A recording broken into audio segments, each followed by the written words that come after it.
Creature from the Black Lagoon.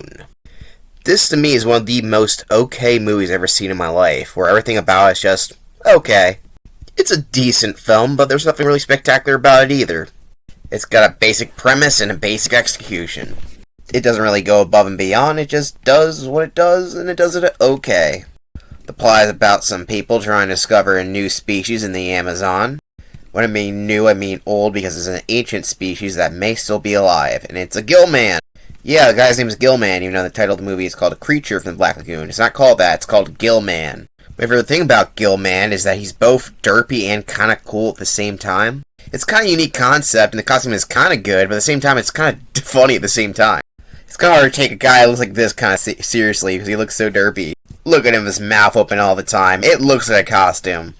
And the filmmakers try to make it scary, but it's just a little goofy, and the fact that it can't really show anything because of the time period it came out makes it a not very scary movie.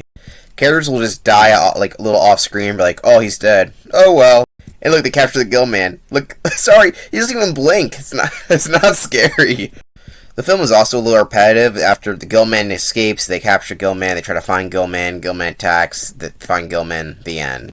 Look at this Gillman. I love Gillman, he's so funny. But no, seriously, the Gillman he's just not scary. Sorry to say it, he's an iconic movie monster, but unlike the other monsters, which are well known, they can be scary at times, especially the Universal ones. Depends on the mood and atmosphere, but this guy never comes off as scary. He's no Dracula, he's no Wolfman, he's no Frankenstein's monster or the Mummy, he's just a little fish man. Though he does get set on fire at one point. Jeez, Gillman, don't burn yourself there. So yeah, this film does some interesting things. There's a lot of underwater shots, which are always cool to see. Some shots in the movie look actually pretty good for the time. They try to put some science into it, some evolutionary theory, which I always appreciate. But I guess the filmmaker thought that there was a little bit too much evolutionary theory. Like, oh shit, we're getting too scientific for this. We're in the 50s. We gotta talk about God. So yeah. So really in the beginning of the movie, like, oh, God created everything. Yeah, but okay, now here's the science of the actual stuff. Very funny. So Creature is an okay movie. Definition of okay all around. If you want to watch it, go right ahead. It's actually kind of hard to find because Universal is not good at releasing their movies. But oh well.